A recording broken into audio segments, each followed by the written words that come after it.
नमस्कार, मैं सुमित। आप सभी लोगों का हार्दिक स्वागत है। लॉकडाउन 3 स्टार्ट हो गया है और इस लॉकडाउन 3 में हमारे अर्थव्यवस्था के चौथे स्तंभ यानी शराब कारोबार को उद्योग जगत में सक्रिय कर दिया गया है। सरकार ने सख्त चेतावनी दी थी कि शराब दुकानों पर सोशल डिस्टेंसिंग सख्त तरीके से फॉलो होनी चाहिए, लेकिन नज़र जिधर भी घूमी सोशल डिस्टेंसिंग की धज्जियां उड़ते हुए दिखाई दी।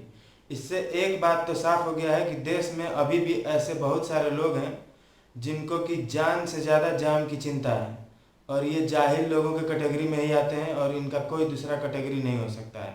ये एक तरीके से महामारी फैलाने का ही काम करेंगे और कुछ नहीं। बात करते हैं प्रवासी मजदूरों के, उन मजदूरों के जो अलग अलग राज्यों में फंसे हुए हैं और अपने घर वापसी करना चाहते हैं। उसके लिए भारत सरकार स्पेशल ट्रेनें चलवा रही है जिससे कि मजदूर घर वापसी कर सकें।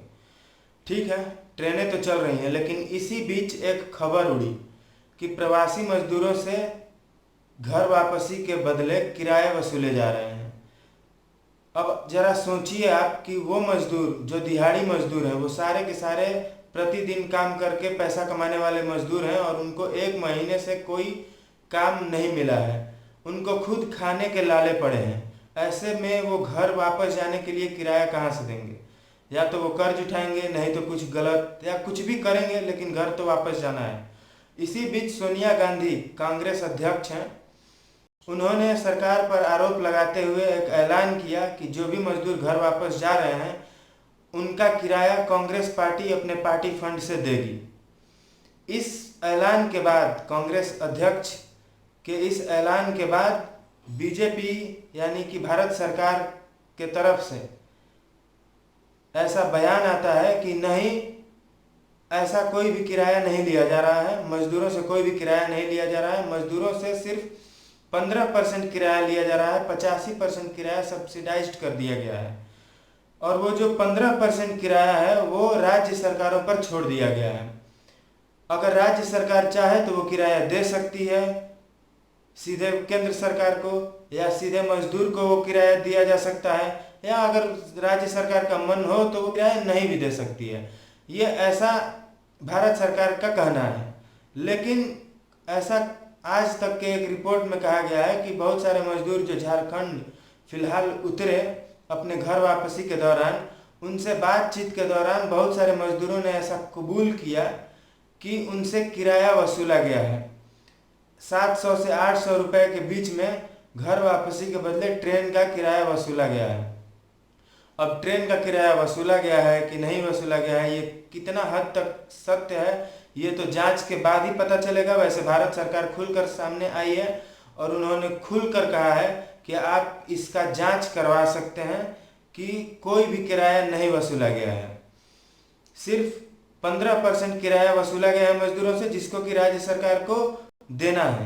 हाँ, भारत सरकार ये कह जरूर रही है कि उन्होंने 15% किराया वसूला है, लेकिन मजदूरों का कहना है कि 700 से 800 रुपये किराया वसूला गया है। अब हकीकत क्या है ये जांच के बाद ही पता चलेगा।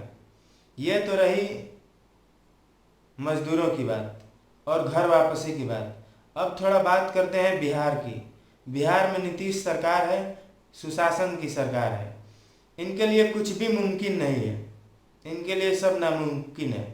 बिहार में इंडस्ट्री लगाना नामुमकिन है, चमकी बुखार कंट्रोल करना नामुमकिन है, बाढ़ आ गया तो नामुमकिन है। अगर बिहार में कोई भी आपदा आ जाती है तो इनके लिए वो नामुमकिन हो जाता है। बस ये घर में बैठ के राम राम भजना शुरू कर देते हैं, कैसे भी भगवान एक बार बस इस बार नैया पार करवा दो, फिर हम कुर्सी अपना संभाल लें। दरअसल हो क्या गया है नीतीश कुमार के साथ कि इनको कुर्सी पर बैठे बैठे इनका दिमाग काम करना बंद कर दिया है। ये अब डिसीजन नहीं ले पाते हैं, ये सिर्फ एक ही डिसीजन ले पाते हैं कि किसी तरह से कोई भी तिकड़म लगा के बस कुर्सी किसी तरह से इनके कब्जे में आ जाए, ताकि ये फिर से आराम से बस बैठें। 15 साल हो गए, 15 साल में इन्होंने ऐसा कुछ भी काम नहीं किया है जिससे कि बिहार का डेवलपमेंट हो सके। सिर्फ और सिर्फ बिहार को इन्होंने गिराया है और कुछ नहीं। अरे सिर्फ साइकिल और कपड़ा बांट देने से लोग पढ़ लेंगे? इन्होंने साइकिल और कपड़ा बांटा स्टूडेंट्स को, लेकिन स्कूल में शिक्षक नहीं है, और जो है भी उनको अच्छे से ABCD और क ख ग घ तक नहीं आता है, वो बच्चों को क्या पढ़ाएंगे। ऐसा बिहार का स्थिति है।